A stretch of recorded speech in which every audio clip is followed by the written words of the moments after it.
quería darle lectura a algo que hice una selección en lo que es el tema del cambio climático. Dice, existen cambios bruscos eh, que tienen que ver con meteorológico extremos. Y estos fenómenos meteorológicos extremos originan problemas de comportamientos en relación a los virus y la aparición de enfermedades infecciosas. Y que esta realidad ha generado un movimiento a gran escala de animales, ¿no?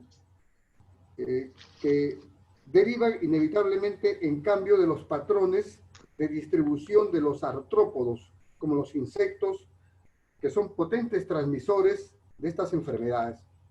Se dice que el 30% de las enfermedades emergentes en la pasada década fueron transmitidas por los mosquitos, moscas, aves, pulgas y piojos. Los insectos están cambiando su ciclo de vida y su zona de influencia para adaptarse al cambio climático. Esto tiene que ver con la destrucción de los ecosistemas vírgenes, ¿no? Y con la intervención que tiene el hombre en la destrucción de estos ecosistemas, con la existencia pues, de estos hábitats totalmente degradados. Y se han generado tormentas, grandes tormentas, se llaman grandes tormentas que se avecinan y que por lo tanto, ¿no? Las sociedades, no solamente a una escala nacional, sino en una escala global, están totalmente preocupados y de la cual nosotros no estamos al margen. Entonces, quería señalar básicamente esos componentes para ubicarnos en el tema de la estrategia que nosotros tenemos que tratar de desarrollar. Uno, decíamos que es muy importante tener ejes en la estrategia, básicamente, como son la importancia de una comunidad científica, la importancia de tener un Estado presente, un Estado que tenga la fortaleza para enfrentar los temas, estas grandes brechas, la importancia de ubicar que hoy día dentro de esta lucha que tenemos frente a los grandes grupos de poder, tenemos que ubicar estrategias de grandes grupos que no solamente son grupos de carácter formal, hay la presencia de economías subterráneas que desde el año 1946-48 se han venido desarrollando, que son las grandes redes de criminalidad organizada y que hoy día atraviesan todo el mundo y toda la sociedad y que están presentes cada vez con más fuerza en la sociedad peruana. Entonces el Estado tiene que tener cada vez mayor presencia, mayor fuerza, mayor capacidad. Entonces no puede estar el Estado capturado.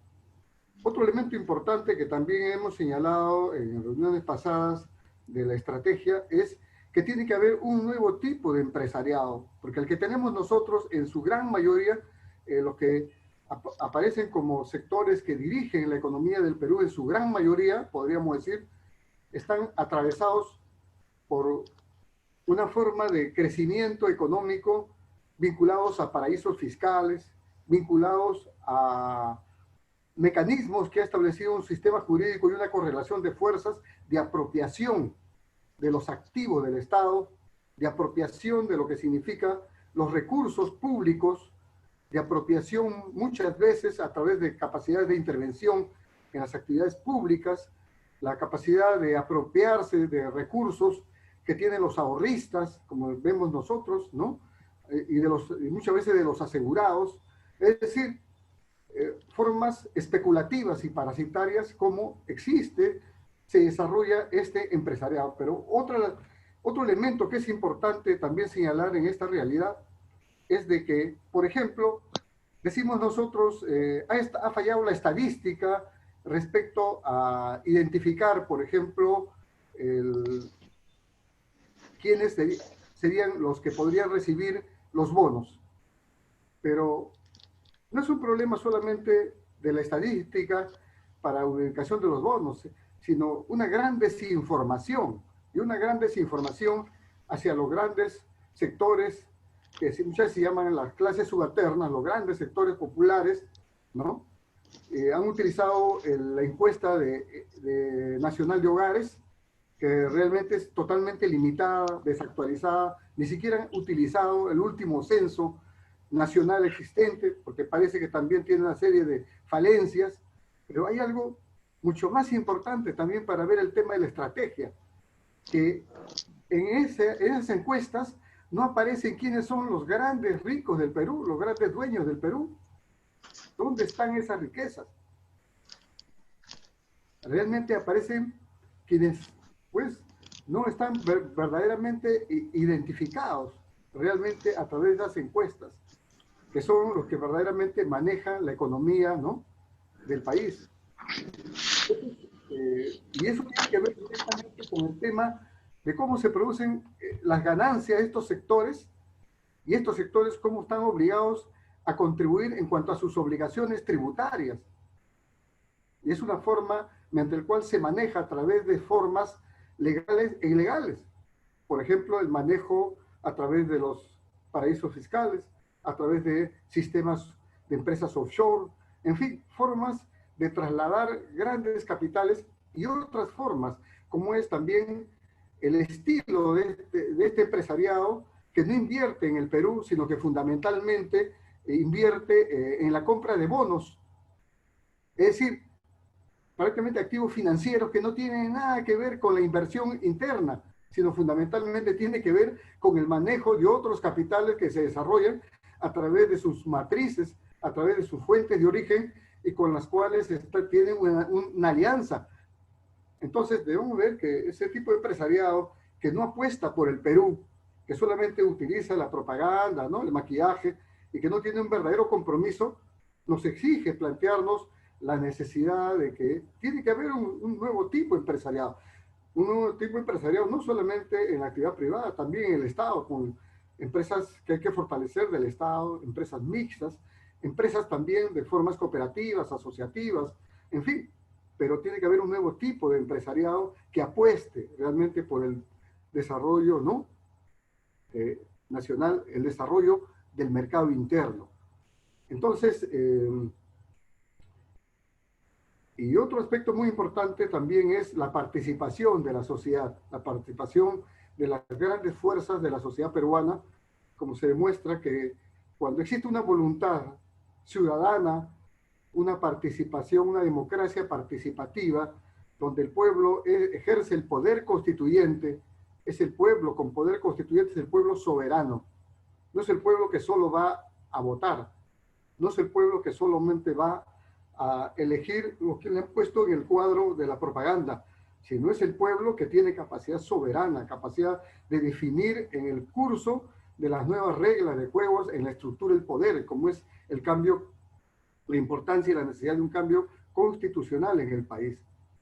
Entonces, estos ejes son muy importantes, o sea, es el bloque nacional popular, un gran bloque nacional popular, un gran bloque, uno le llaman poder popular nacional, en fin, como se le llame, es la participación de las fuerzas activas, las fuerzas motrices para, comprometidas para lograr una victoria, para asegurar la vigencia de un triunfo político, para la sostenibilidad del poder, del control político, del control ciudadano, es decir, ¿no? Es muy importante ese nivel de participación.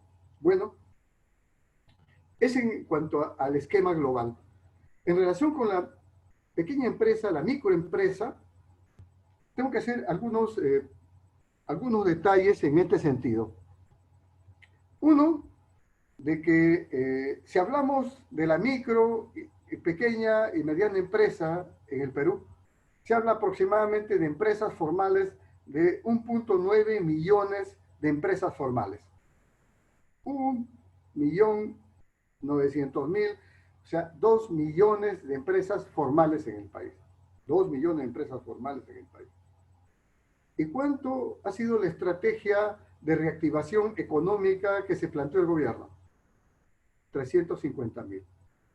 350.000 de 1 millón, casi 2 millones de empresas formales en el país. Y sabemos que esa distribución de los recursos lo han dado, según que ellos dicen, la capacidad crediticia, la capacidad de movilización económica que tienen, ¿no? Es decir, el movimiento económico, comercial o actividades que han venido desarrollando, ¿no? Y sobre esa base, lógicamente, los pequeños han recibido, pues, una pequeña cantidad y los grandes, pues, han utilizado hasta formas empresariales pequeñas, como lo ha hecho el Grupo Pastor, ¿no? Pequeñas empresas para buscar, ¿no? Obtener la transferencia y ser beneficiados con lo que significa Reactiva Perú. Entonces, vemos que en el marco de la información global, en la información que se tiene, es una información distorsionada, maquillada, manipulada, la que se tiene realmente en el Perú. Entonces, y la que prácticamente esconde realidades y manejos. Pero a pesar de eso, esa información que se utiliza en el histórico nos demuestra la poca disposición de poder realmente favorecer a los sectores, ¿no? En su conjunto, que podrían significar un encadenamiento de aquellos sectores que decidieron participar, ¿no? De una formalidad en la economía del país. O sea, ese encadenamiento está totalmente desarticulado. Pero si nos profundizamos en otras estadísticas que da la misma SUNAT, habla aproximadamente de unas 3.600.000 pequeñas microempresas, ¿no? O sea, en el país. Micro y pequeñas empresas en el país. Donde realmente es muy pequeña la cantidad de pequeñas empresas, es enorme la cantidad de microempresas en el país, que son la que significa de una u otra forma el autoempleo, que significa las formas de economía, lo que decía Fernando, una moral de productores, es decir, el pueblo tiene una cultura, una tradición, una capacidad de enraizamiento con sus propias costumbres, con sus propios medios, con sus propias capacidades para encontrar formas de salir adelante. Entonces, acá tenemos que ver 3,5 millones, pero cuando reviso la estadística encuentro que ahí ubica lo formal y lo no formal. Y ubica que lo formal sería un 51, un 52, 53%, y un 48% sería más o menos lo informal, lo cual no es cierto. Por eso que en un informe, bueno, en un debate que yo abrí en el Facebook, dije que no esa cantidad, era 4,5 millones, yo calculaba, de pequeñas unidades empresariales en el Perú, y que realmente, ¿no? Esas pequeñas, 4 millones de pequeñas unidades empresariales son ¿no? Una magnitud enorme realmente que abraza la sociedad peruana. Ahora, esa realidad es la que está presente, pero ¿qué tipo de actividades se desarrollan? Básicamente, actividades que tienen fundamentalmente dedicadas a actividad de comercio y actividad de servicios. Y que esas actividades principalmente están concentradas en las regiones del Perú. Para mí, es decir, Lima tiene una concentración muy importante, pero revisando las estadísticas veíamos de que al interior del país está en más de entre 80 y 90%. Es decir, el Perú está lleno de todo ello. Bueno, ¿y qué hemos descubierto en la pandemia? La pandemia ha descubierto algo muy importante.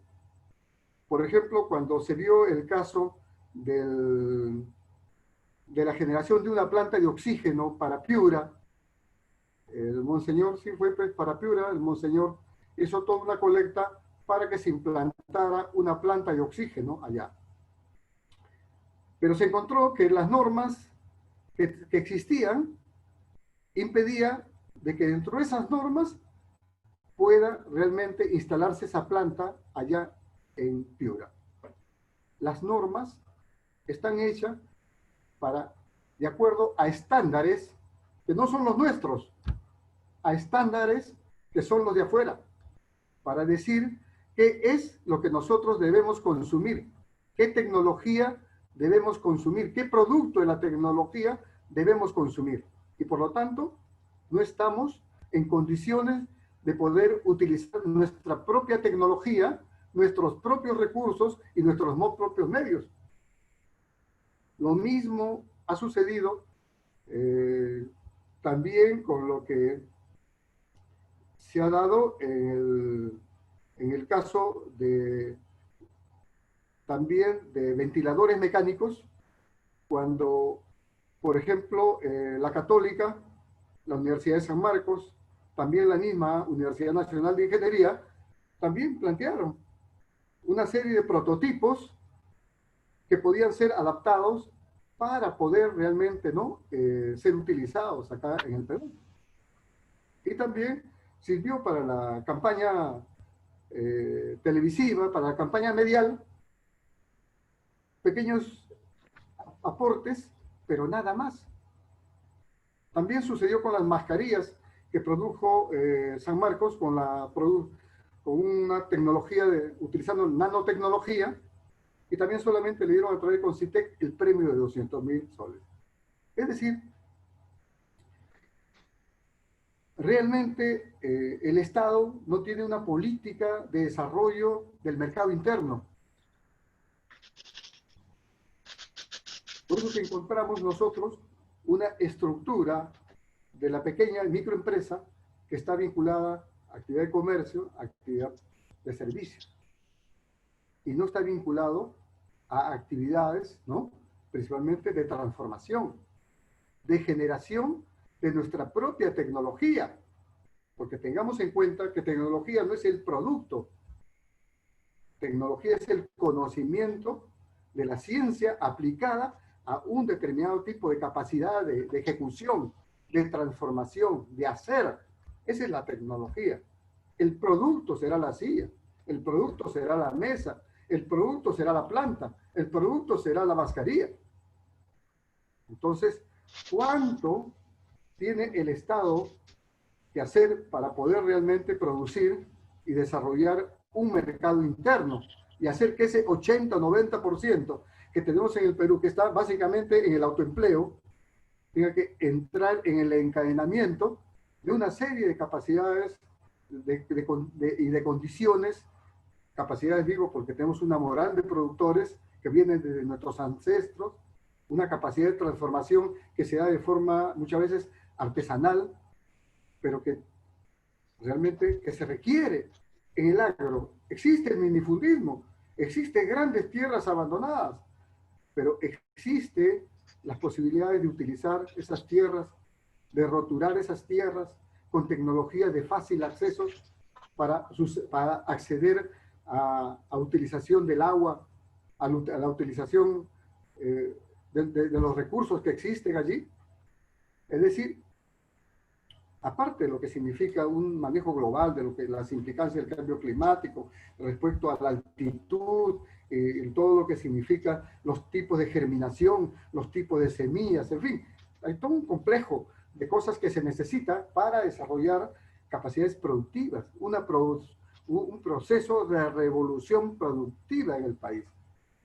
Entonces, una estrategia tiene que ver, en primer lugar, también con el sinceramiento que tiene que ver con lo que es el aporte que tiene que dar el empresariado, que obtiene ganancias y riquezas, no lo transfiera, no los esconda, no existe esa discrecionalidad de evadir, y por lo tanto lo que dice Francisco Durán dice algo muy importante: para tener un Estado, cuando menos, que tenga capacidad de poder brindar servicios de salud, de educación, poder avanzar algo más en un verdadero Estado, necesitamos tener más de un 30% del PBI en captación tributaria.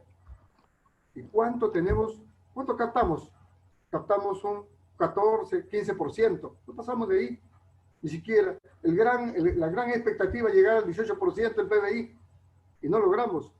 ¿Por qué? Porque existe esta forma de escurrir las ganancias para otras esferas de poder, de manejo y de circuitos financieros en el mundo, pero no para el desarrollo del Perú.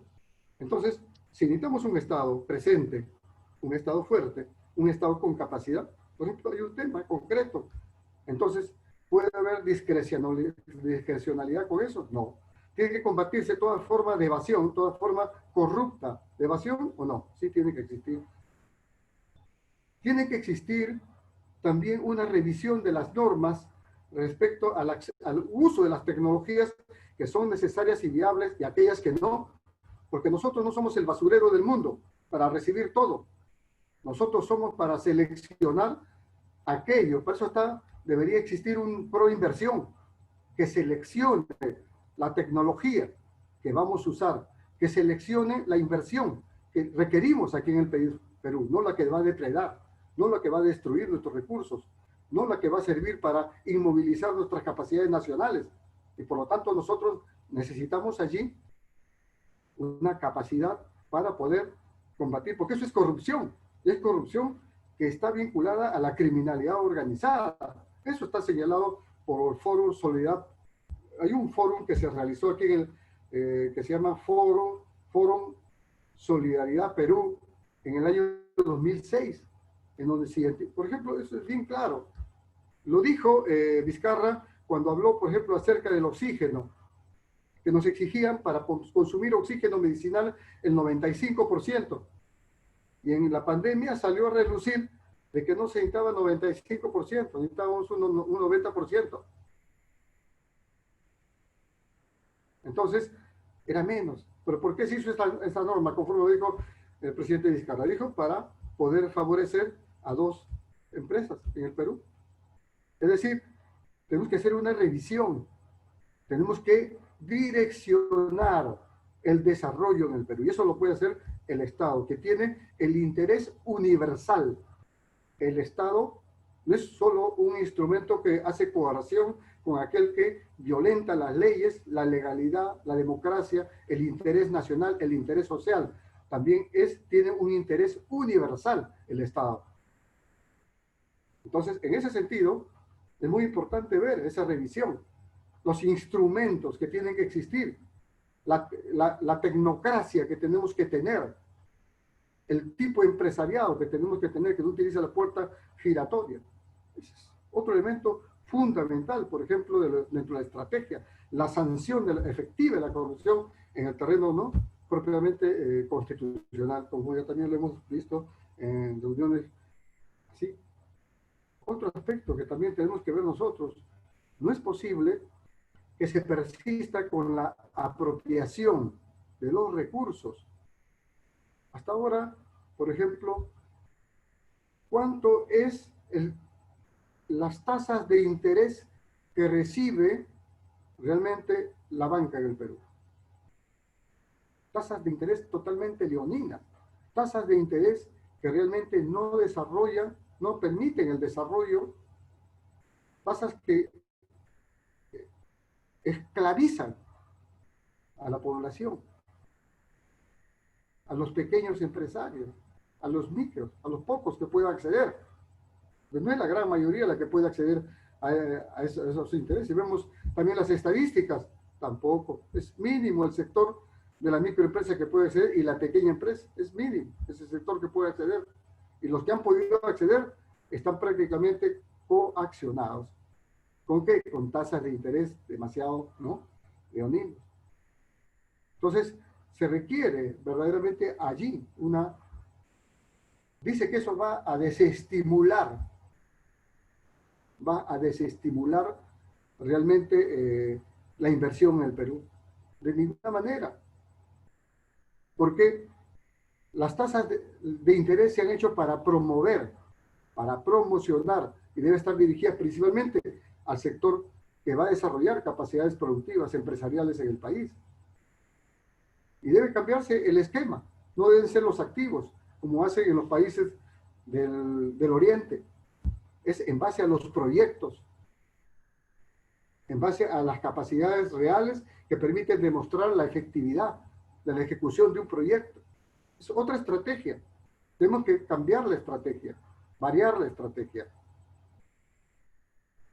Otro es en la revisión de los activos. Tenemos que revisar los activos, cómo aquellos activos que se adquirieron ilegalmente. Eso significa dejar sin efecto o modificar el artículo 62 de la Constitución. No es lo posiblemente válido esos contratos, sino aquellos que debieron ser válidos.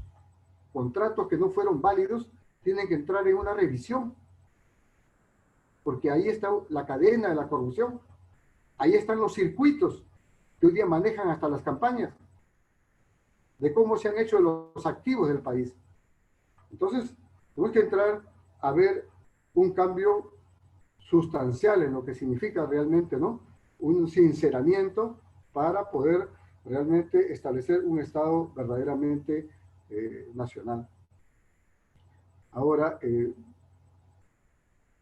por otro lado, también es muy importante dentro de todo este esfuerzo el significado de la educación. La educación es el aspecto formativo sobre el cual tiene que apostarse en un país. Educación y salud. Sin educación y salud no es posible un reactivamiento económico y una sostenibilidad en el tiempo. Y la educación no solamente desde el punto de vista en base a un paso que se ha dado muy importante, hacer uso de la tecnología, sino tenemos que ver los componentes formativos que tiene que tener la educación.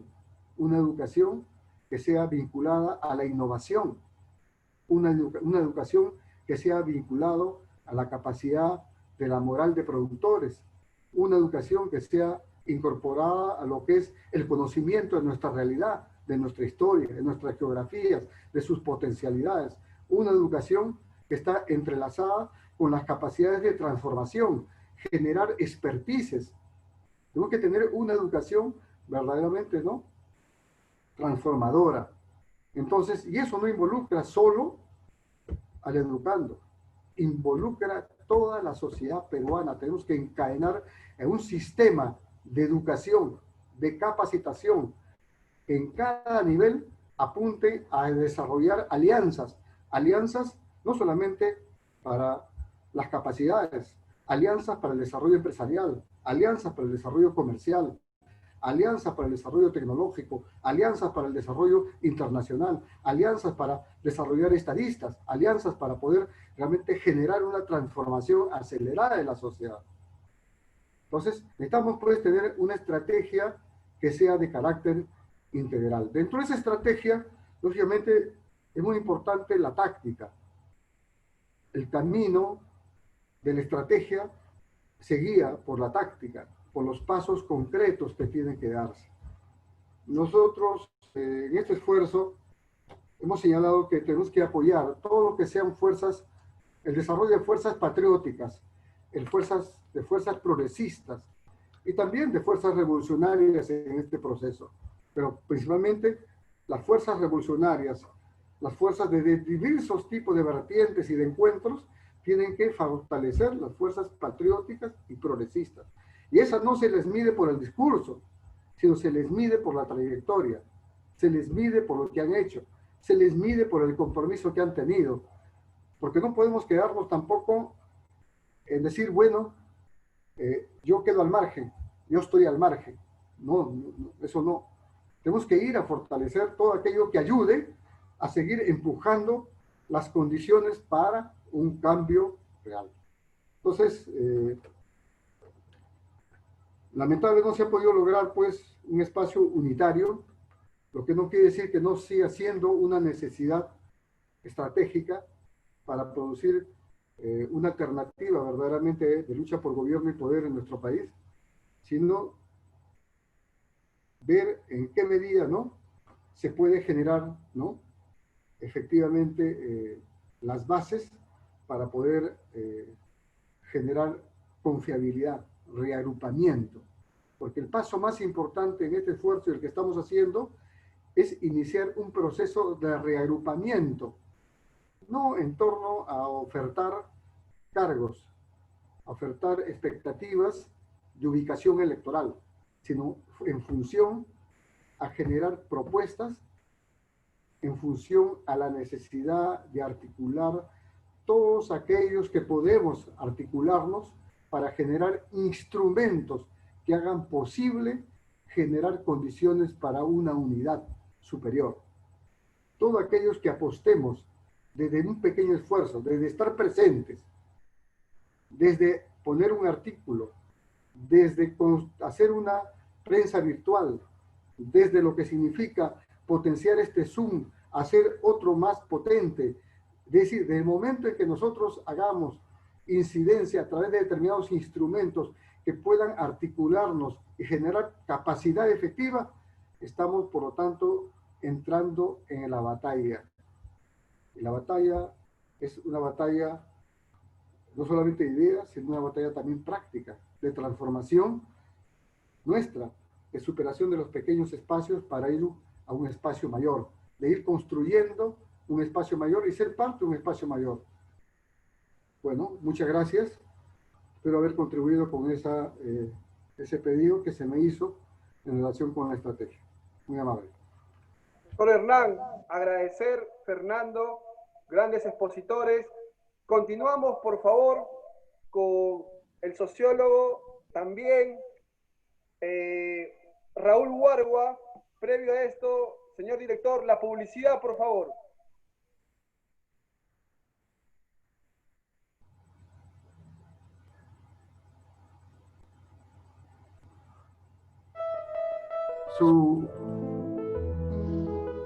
Sí, mi querido doctor Camilo. Bien. A ver.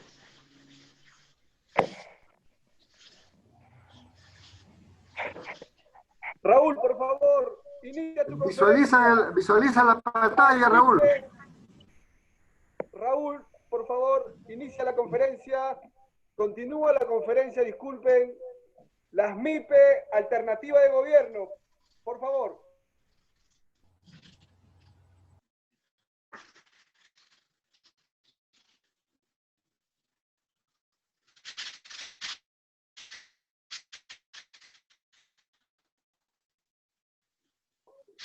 Raúl, tu micro, por favor, tu cámara.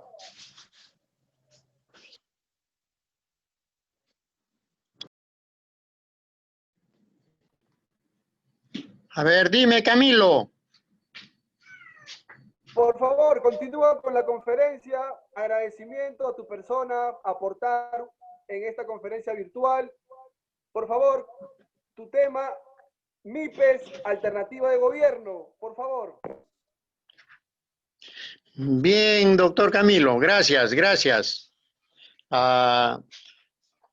Me parece ser que vamos a ir complementando y poder quizás hacer una peculiar propuesta. Yo soy miembro de Foromipe Perú, por un lado, y ahí también ya vamos a realizar el 12 Congreso de Foromipe. Este martes 17 de noviembre del 2020. 7 o 8 congresos. Primero, hemos puesto ese título, ¿no? La MIPE, alternativa de gobierno, porque ya nos hemos cansado de ver una serie de peculiaridades de que el Estado tiene la fortaleza, la esencia principal de dirección capitalista, neoliberal, ¿no? De la gran burguesía financiera, internacional, usurera y liquidadora de toda forma de vida. Ese es el representante, la clase dirigente de toda esta catástrofe en el mundo.